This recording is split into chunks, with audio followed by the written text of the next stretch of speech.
Hello everybody, Wild Rocket here with you. Um, I'm finally making this video after meaning to do it last Wednesday. I'm now in Japan and I've been in Japan for a little over a week, and I'm really excited to talk to you about my experiences since I've been here. They've been really, it's my first time in this part of the world. I've, you know, I'm discovering a lot about myself and about the Japan really, because it's really fascinating for me, and it's a dream come true in many ways. Since I was a very young boy, I've been fascinated by Japanese culture. I used to read a lot of comic books and watch a lot of read manga and watch anime and watch Japanese films. So I've always had this fascination and passion for Japan. I've even made some attempts in the past to learn the language.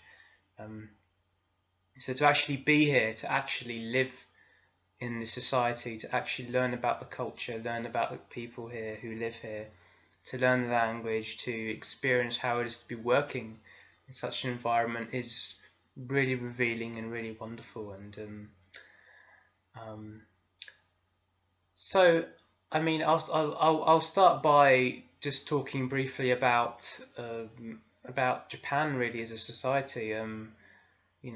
Obviously, I can really only talk from a very limited perspective as an outsider, as a gaijin, as I say, as a foreigner who doesn't came here not knowing much Japanese really, and just sort of trying to trying to learn, just kind of keep my eyes and ears open, try to absorb the environment, try to learn from people, and try to communicate with people the best I can. And again, this is just all from my very limited perspective, knowing as little as I do about Japanese culture and society, even though I now live here. I'm still very fresh off the boat. I've only been here for, it hasn't even been 2 weeks yet. It's been a week and a half about that time. Everybody's so polite. That's the first impression that comes to mind. Everybody is really, really nice. Um, Everywhere you go, whenever you enter a shop or a supermarket, the first thing people do is greet you with "irashaimase," which is like welcome in Japanese. And if you actually drum up the courage to ask them a question, ask them for help, or speak to them, even if it's very basic Japanese, they will do everything they can to help you out. And the important thing is that you just ask. That's sort of perhaps that leads me on to sort of a misconception I had. Before I came to Japan, I thought that, based on what other people told me, that I would stick out like a sore thumb, that everybody would regard me as a sort of alien. That has turned out to not be the case at all.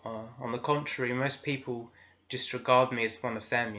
When I pass by pedestrians or drivers in the street, when I greet shop, if I say, because I often say hello to people randomly wherever I am. I do that here as well.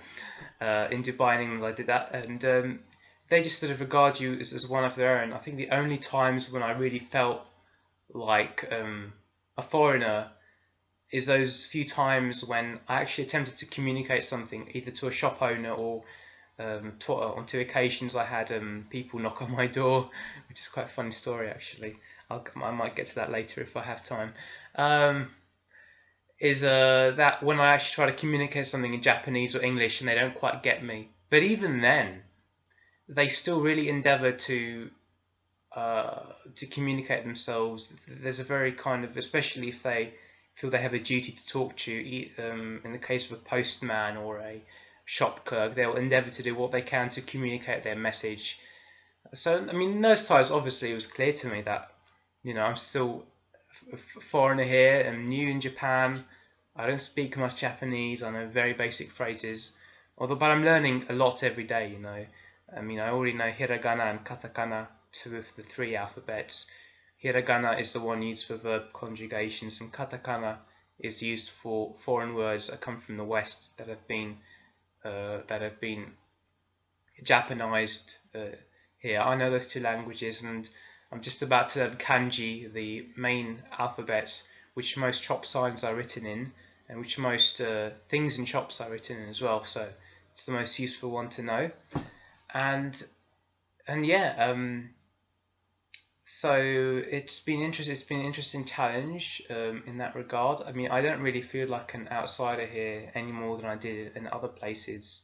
I think, yeah. I mean, obviously, the more I communicate, the more I get a sense of, wow, yeah, this is going to be quite a challenge. Getting to know how to communicate, getting to know how to express myself and make myself understood. But it's really rewarding as well. You feel like when people do understand you, when they do understand what you're trying to get across, you feel like you've really accomplished something, especially because you realize you're in a completely different culture, completely different environment that you don't really know much about. I mean, I'm talking for myself here as kind of very naive, although very kind of passionate and enthusiastic gaijin. Yeah, it's really wonderful, and I think one of my and okay, well now we'll talk a bit about sort of Kazo, the city here. Kazo is in Saitama Prefecture, which is considered a suburb of Tokyo. It's about 40 kilometers away from Tokyo. I think on the train it takes about sort of an hour and a half to get to Tokyo on the train. I've been to Tokyo once, and it took me about an hour and a half. This was sort of another misconception I had. I mean, when I think of a suburb, I think of somewhere like Stevenage, which is a suburb of London in England. And Stevenage is quite a big town. It's quite close to London. It's quite close to London, and it's quite a big, sizable town. It takes about a good few hours to get around it. On the other hand, Kazo, the city I live in, is tiny. It's very, very small, and on the bike it will take you probably less than 2 hours to get around it. It's a very, very small town, very compact. Streets are very narrow, and I'm talking as an Englishman here. We're used to narrow streets. I've also spent time in America, and America streets everywhere, even the cities, are very wide.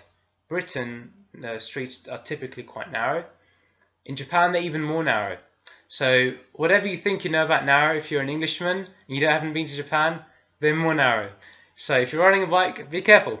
But the bike is great. I'm really happy I have the bike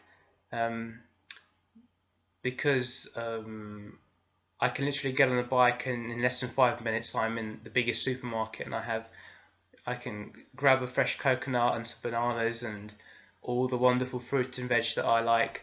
And this is not something small. You have to understand this. I was living in Dubai for the past year before I came here, and in Dubai, you really need to be able to drive to get anywhere. If you don't have a car, it's very difficult to get around. It's very difficult to even go to supermarkets. Even where I was living in Dubai, even though Dubai has a metro system, it's not really that well linked. It's still very new. Even if I wanted to go to the nearest metro station, I had to either take a taxi or wait for or have my mother or my uncle take me there. But here I just get on my bike, and in less than 10 minutes I'm in the train station. In less than 5 minutes I'm in the biggest supermarket, and in less than 3 minutes I'm at my place of work. So I don't have to leave like 10. I literally can leave the house 10 minutes before my shift is due to start. So that's really, really convenient. That's really wonderful. And riding the bike just around this beautiful Japan with all its unique architecture, with all its wonderful shrines, and with its unique atmosphere and smells, is a really wonderful and new and beautiful thing, especially on a bike. I hadn't really ridden a bike in a long time before I got access to a bike, so that's been really amazing. Just taking it all in, taking the sights. Yeah, the city's beautiful. Japan itself is, I've compared it to sort of Legoland. That was one of my first impressions coming here. It's like, imagine Legoland, but an entire country like that. But instead of Lego blocks, you've got these sort of like pictograms. The alphabet, the linguistic pictograms, or the alphabet the language is written in, which is sort of a mixture of kanji, katakana, and hiragana, on every corner. You know, so much fun on every corner. And every time I go out, I discover lots of fun on every corner.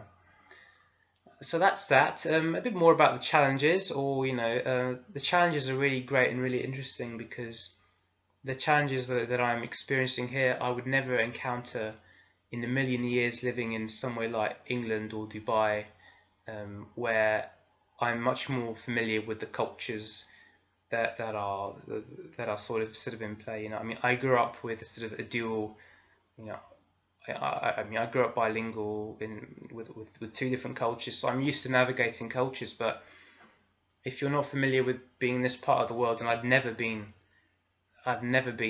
until I came out. I'd never been further than Dubai. Really, that was about as far east as I'd ever been before I came here. Coming here, really, sort of a lot of the challenges have been really I think most of them have been just sort of in the school, really, just learning how to communicate with students, how to communicate with my co-worker, and how to how to deal with cultural differences. For example, professional workplaces here, and when people want to tell you something, they're very direct, very straightforward, and I'm more and more like that, so that's more in sync with me. But I come from an Arab family, so I'm used to everybody screaming at me, and going really ballistic and crazy when they're expressing themselves. In Japan, at least with me, they've tended not to do that so much. They're very direct, so it can be quite hard to read what they truly feel. But on the other hand, it's much easier, generally speaking. I mean, you can never really generalize, but it's much easier to get things done, because regardless of what they mean, when people around you in the school want something, they just tell you, and I want you to do this, or you did this, don't do this again. Okay, and then we move on to the next thing. That can be a bit of an emotional grey area, and so if you want to go on that level, if you want to go deep on that level, that can be a bit challenging. But in terms of getting things done, actually, I'm finding that it's really easy to be productive there. It's really easy to get a lot of things done, and to work well, work hard, and work with love. So yeah, this challenge really is after the first few days, has for me ceased to be much of a challenge, and more of like a new hurdle to overcome. And I'm sure there'll be much more of these in the coming days. So, I mean, this is Japan for you. This is Japan for you. It's still early days here. So one more subject I'll broach is the subject of being, and I'll go into more detail on this in another video, the subject of being vegan in Japan. I mean, I'm a vegan, and I'm very passionate about being a vegan. It's one of the central principles that I live by. It's not the only thing, but it's one of the main pillars of life and abundance and love that I aim to cultivate, is eating a plant-based diet. And if you are just buying fruits and vegetables from the produce section, it's very easy to do. And for me, I mean, I don't know how it's like for other vegans, but for me, because I mostly eat raw foods, I'm actually a raw vegan, which it's pretty rare, not just amongst it's pretty rare amongst amongst people who follow standard diets, but it's also very rare amongst vegan and vegetarians. There's still there's still a very small number of people who are eating predominantly raw diets, and I'm one of those people. I eat quite basic fruits and vegetables, small amounts of nuts and seeds, but usually I have a basic salad consisting of 3 or 4 ingredients at night, and fruits or liquids throughout the day, depending on how I feel. So it's been pretty easy for me, I think, because I don't really need to know kanji in order to read to know what fruits and vegetables I'm buying. So in that sense, it's been pretty easy for me. Even when I was in Dubai and London, over the past year especially, my diet has been really basic and simple. Just sort of very basic salad with tomatoes and greens, maybe some lemon or avocado. So some days I have olive oil, some days I have salt, some days I use salt on my salad, some days not. But I have my own salt anyway, so But yeah, I mean, obviously, if you are a vegan and vegetarian, you want to experience more of Japan's what Japan has to offer in terms of creations. It's a bit more difficult because in supermarkets, at least I don't know how it's like in Tokyo, but at least here in Kazo in Saitama, everything is written in mostly kanji. So I mean, I know hiragana and katakana, but it's been a challenge for me because there have been times when I also like chocolate a lot. I like to eat chocolate, dark chocolate, and even though I'm nowhere near as a I don't have cravings for chocolate anywhere near as much as I used to. I do like to eat chocolate once or twice a week, dark chocolate, just to give myself more energy throughout sort of the week, and that's been a bit of a challenge for me. I recall two or three occasions when I went to the supermarket and bought some sort of green tea flavored dark chocolate purely based on what the packaging looked like, you know. So it was no way for me to know for sure if it was vegan or vegetarian or not, but it didn't really seem like it based on the taste of what I was consuming. But again, there's no way to really know for sure unless you are familiar with sort of a supermarket and everyday kanji. That's quite important, and that's, I think, a big challenge. And it's especially a big challenge if you want to, as a vegan and vegetarian, want to uh, buy sort of different stuff from the supermarket, like Japanese food, like onigiris, the rice balls, or tempura, which are batter coated things. If you don't have a good eye for fish and veg, that can be a bit hard. So it can be hard to know what kind of noodles to buy or sandwiches if you can't read the kanji and you're not too familiar with the different things that they use in Japan here. But for me, it's been okay, yeah. And it'll be interesting to see what I discover and how I go forward. But for the first week and a half, it's been okay. I think um, apart from those few occasions when I really wanted some chocolate and I was really trying to get something which seemed as least likely to contain milk as possible. But yeah, it's been pretty good. Fixing dinners has been really easy. I've not really eaten out yet in restaurants, but I may try that soon. I may not. It depends on sort of how my intuition is. But yeah, that's my experience in Japan. Thank you so much for listening. I'll let you all go now, but before I do, I'll give you a very brief tour of my apartment, my wonderful apartment, which I'm truly thankful for. You know, I'm really thankful for having this wonderful two-bedroom flat with this spaciousness and coziness, and for having this experience here in Japan in general. Teaching here, learning about a new culture and environment, being amongst people who really appreciate you and who you also really appreciate. It's a really beautiful thing, and I'm so thankful for it. And the things I'm experiencing here, I would never experience anywhere else. I'm very thankful for my family as well, for supporting me and giving me the opportunity to be here. Especially my aunt and uncle, you know, without whose support I would not be here. I'm very thankful to them. So thanks, guys. And here is a small tour around my apartment. Enjoy, and I will see you next time. Goodbye. Dead leg, dead leg, dead leg. Sitting in a lotus position, so I've got a bit of... Anyway, this is the patio. It's raining non-stop, so I can't really take you out on the balcony, but once the weather improves in the future V Diary, Japan V Diary, I'll show you the balcony. Here is the bookshelf. My books. The previous occupant of this house, who was also an English teacher, left behind loads of Japanese learning materials, which is really amazing actually, because it helps you learn more. This is something cool. If you don't know about Japan, they don't sleep on beds here. They sleep on futon mattresses.